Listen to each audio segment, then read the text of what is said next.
आज बिराड मोर्चा नाशिकच्या वतीनं दिनांक 23 तारखेला ते पासून त्यांचं उपोषण आणि निदर्शने ठरले होते. त्यानिमित्तानं आज बिराड मोर्चाच्या सर्व शिष्टमंडळासोबत चर्चा करण्यासाठी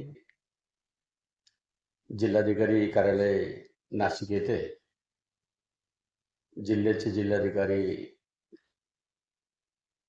नाशिकचे साहेब आणि आदिवासी विकास विभागाचे आयुक्त, पोलीस विभागाचे अधिकारी व शिष्टमंडळाचं जे नेतृत्व करत असलेले ललित चौधरी यांच्या उपस्थित सविस्तर चर्चा झाली.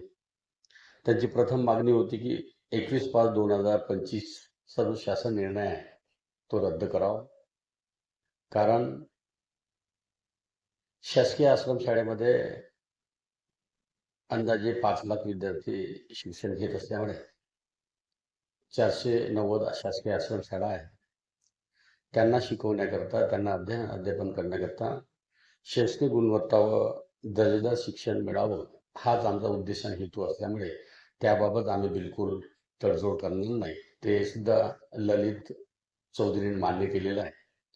सोबतच क्लास 4च्या कर्मचाऱ्याच्या बाबत त्यांनी जे मान्य केलेले आहे, क्लास 4 कर्मचाऱ्याच्या बाबत आम्ही 100% सहानुभूतीपूर्वक विचार करू. कारण येणाऱ्या काळामध्ये आयुक्त कार्यालयाच्या माध्यमातून तो प्रस्ताव मागतो आणि बाह्य स्त्रोतद्वारे त्या शासकीय कर्मचाऱ्यांना कसं आपल्याला सामावून घेता येईल यासाठी आदिवासी विभाग 100% प्रयत्न करेल.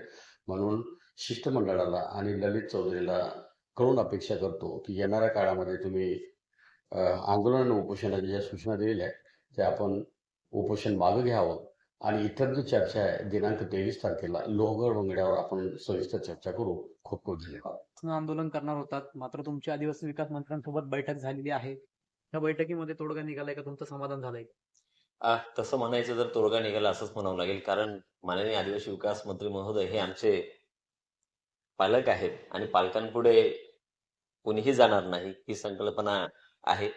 विकासाची संकल्पना घेऊन चाललेले आहेत, त्यामुळे त्या विकासामध्ये कुठे अडथळा येणार नाही.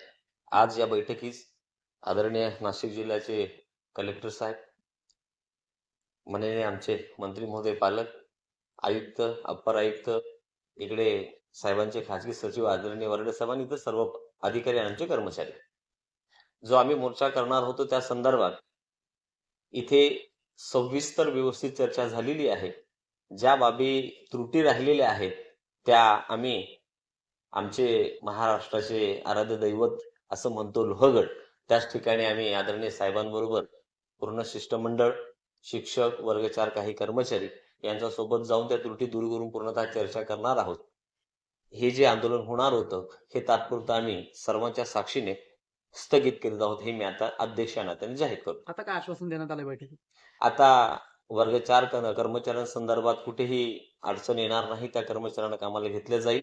वर्ग 3च्या बाबत जी काही त्रुटी उरलेल्या आहेत त्या संदर्भामध्ये लोहगड इथे आपण चर्चा करणार आहोत. मागच्या वेळेस देखील आपण 150 पेक्षा अधिक दिवस त्या ठिकाणी आंदोलनाला बसले होतात, त्यावेळी तोडगा निघाला नाही, आता तोडगा निघेल असं अपेक्षा आहे आपल्याला बैठकीनंतर? आता कसं आहे, शेवटी माननीय मंत्री महोदय हे राज्याचे मंत्री आहेत.